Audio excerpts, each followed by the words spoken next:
পারি না, এই কথা বলে সে ঔদ্ধত্য প্রকাশ করেছিল। এই ঔদ্ধত্য প্রকাশটা ছিল ইবলিসের প্রথম ভুল, আর এটা ছিল সবচেয়ে বড় একটি আল্লাহর অবাধ্যতা এবং বড় গুরুতর অপরাধ, গুরুতর পাপ ছিল। এই বিষয়টি তাফসিরে ইবনে আবি হাতিম গ্রন্থে উল্লেখ রয়েছে। আরেকটি হাদিস আমরা আলোচনা করব, যে অহংকারের কারণে ইবলিস এত ইবাদত বন্দেগী করার পরেও সেই শয়তানে পরিণত হয়েছে, কাফেরের পরিণত হয়েছে। সেই অহংকার সম্পর্কিত একটি হাদিস, আন আব্দুল্লাহ ইবনে মাসউদ রাদিয়াল্লাহু আনহু আনিন নবী সাল্লাল্লাহু আলাইহি ওয়াসাল্লাম। বিখ্যাত সাহাবী আব্দুল্লাহ ইবনে মাসউদ রাদিয়াল্লাহু আনহু মহানবী সাল্লাল্লাহু আলাইহি ওয়াসাল্লাম থেকে একটি হাদিস বর্ণনা করেন। ক্বালা, তিনি বলেন, লা ইয়াদখুলুল জান্নাতা মান কানা ফি কলবিহি মিসকালা যাররাতিন মিন কিবার। নবীজি বলেন, ওই ব্যক্তি জান্নাতে প্রবেশ করবে না যার অন্তরের মধ্যে একটি সরিষার দানা পরিমাণ অহংকার থাকবে, সেই জান্নাতে প্রবেশ করতে পারবে না।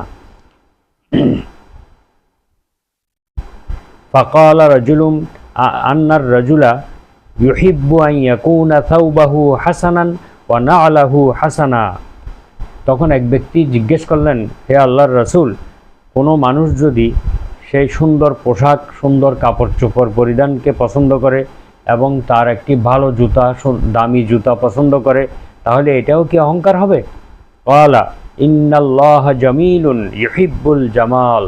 নবীজি বললেন, আল্লাহ নিজে সুন্দর, তিনি সৌন্দর্যকে পছন্দ করেন। আল কিবরু বাতারুল হক্কে ওয়া গমতুন নাস। অহংকার হলো সত্যকে অস্বীকার করা এবং মানুষকে তুচ্ছ জ্ঞান করা, মানুষকে তুচ্ছ তাচ্ছিল্য করা এবং মহাসত্যকে অস্বীকার করা। এটাই হচ্ছে সবচেয়ে বড় অহংকার।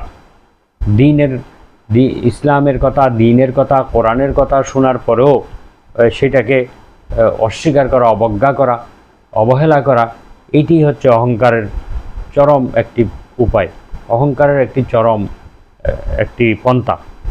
এবং মানুষকে তুচ্ছ তাচ্ছিল্য করা, নিজেকে বড় মনে করা, নিজেকে জ্ঞানী, অনেক শ্রেষ্ঠ মনে করা, এটাই হচ্ছে সবচেয়ে বড় অহংকার।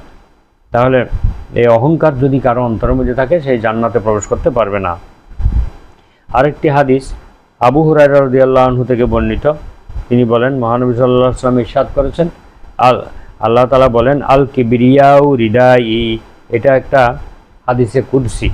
যেই হাদিসটি মহানবী সাল্লাল্লাহু আলাইহি ওয়াসাল্লাম আল্লাহ তাআলা বলেন, এইভাবে বর্ণনা করেন, সেটাকে হাদিসে কুদসি বলা হয়। অর্থাৎ এই হাদিসের ভাষা, অর্থ, মর্ম সব কিছু আল্লাহর পক্ষ থেকে।